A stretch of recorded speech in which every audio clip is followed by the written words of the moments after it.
Elite Fam, welcome to another episode of Teethtalk Wednesdays.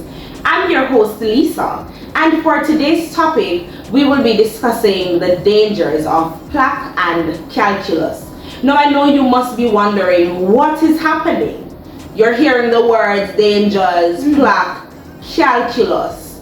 We're going to try to feed you as much information as possible on how you can minimize the amount of plaque that is developed in the mouth. Right.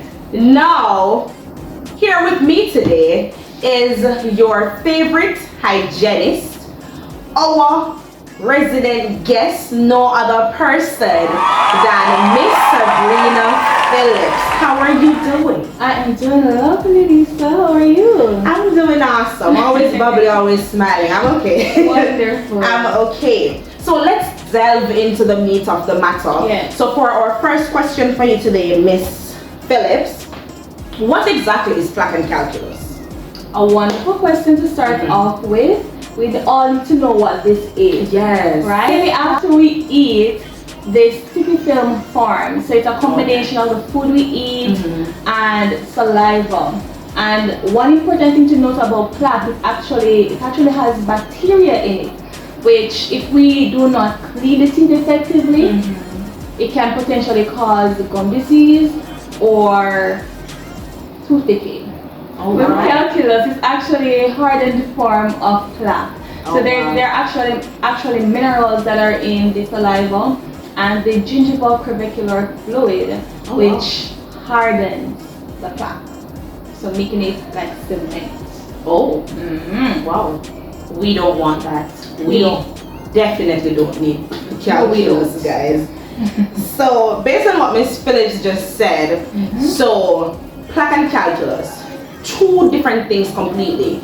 So plaque is the white sticky film, that you can brush and get that off with your toothbrush at home. Right. But when it comes down to the calculus, no, that is more of a cemented type of thing that you need professional help. That's correct. In getting rid of. Right. Awesome. I know a little something. You do.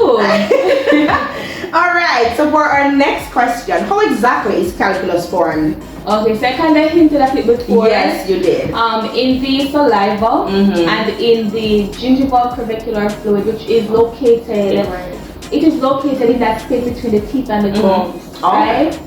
So there are these minerals that are in the saliva and the gingival crevicular fluid that actually hardens the calculus, makes it become like, hardens the plaque, makes it become like cement. Right? So in that way now it is a lot harder to be removed out of the mouth. Right? And with it being harder to be removed at home by toothbrushing, you now need to ensure that you're coming to the dentist every 6 months or every 3 months based on recommendation by your dentist or dental hygienist to have that calculus removed. Oh wow. So guys, normally I would try to say these big words, but I'm not going to attempt it today. I will leave it to the professional. But I'm hoping that you guys are getting a lot of information, things that you didn't know, and that's why we're here. So moving on to our next question, how does plaque and calculus affect good oral health? Wow, that's a big question. Okay, Lisa. So plaque and calculus affects the mouth in so many ways. Yes. The first one that I'd like to mention is bad breath. Right. Yes. So when there's a build-up and excess of plaque and calculus in the mouth, there tends to be an odor. Yes. Right. So when the mouth is not being cleaned effectively, not being brushed properly, and you're not getting your regular dental cleaning to remove the calculus, you could have bad breath. Another thing that could occur is cavities. So remember I told you in plaque there is bacteria. Yes. This bacteria acts upon sugars and produces an acid, and the acid then damages the enamel, causing cavities. Right. Wow. Another thing that can occur is gum disease. Oh wow. Right. So it can start with gingivitis, the gums can become inflamed and red due to the presence of the plaque that is there or the calculus.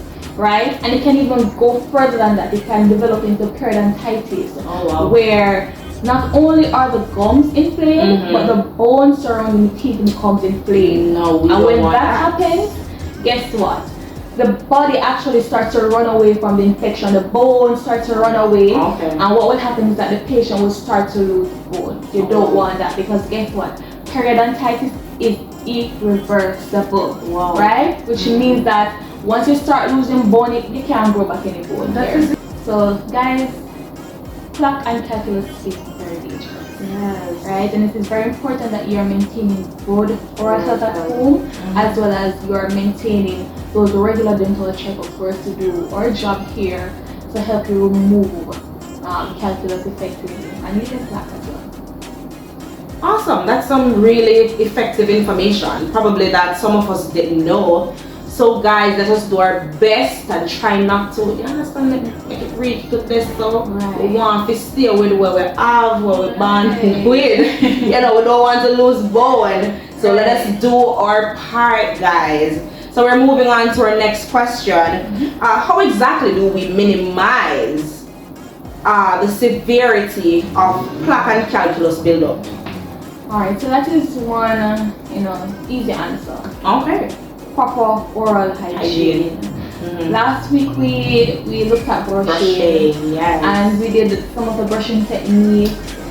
We want to ensure that we are brushing effectively, right? If we are not brushing effectively, then we'll have leftover plaque and calculus that will build up over time.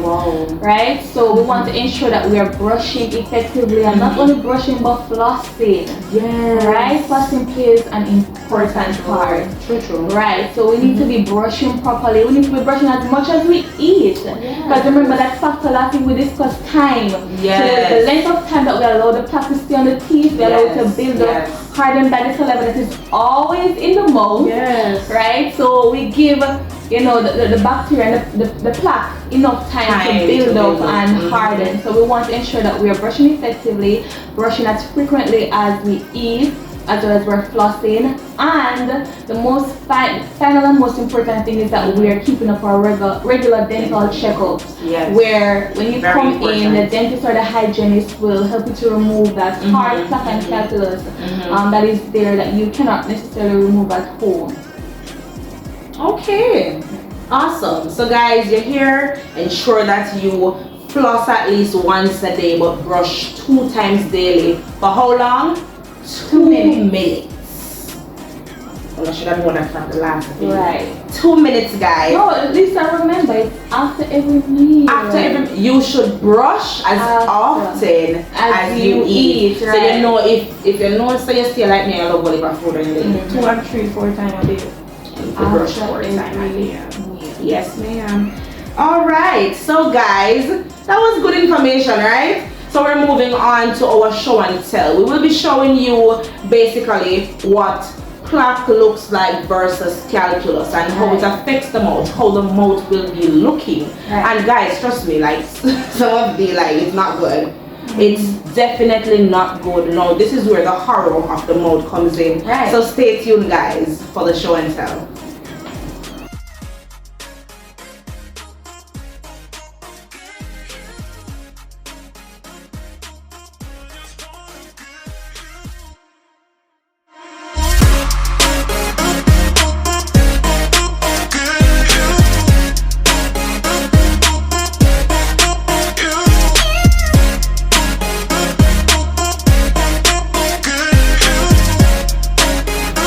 Guys, so we have come to the end of another video, another week, which was successful, and we're grateful. Just to give you guys a rundown of what we discussed today under the topic of the dangers of plaque and calculus. What is plaque? Plaque is the sticky white film that is left on the teeth after eating.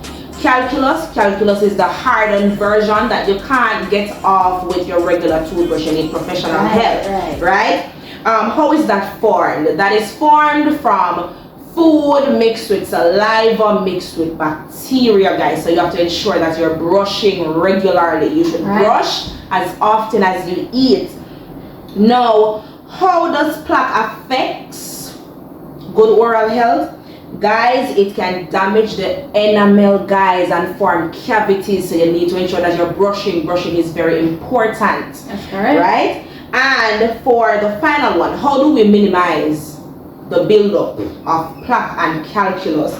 No, we need to ensure that we are brushing, guys. We're brushing twice a day, or we're brushing as often as we eat, right? Right. And we have to ensure that we're flossing, and that for each time that we brush, we're brushing for that whopping 2 minutes that we should be brushing for. Yes, ma'am. So, guys, thank you guys for sticking around today. Remember to brush 2 times daily or as often as you eat. Remember to floss, guys. Enjoy yourself until next week. I'm your host, Lisa, my guest, Sabrina. We will see you next week. Bye, guys. Bye.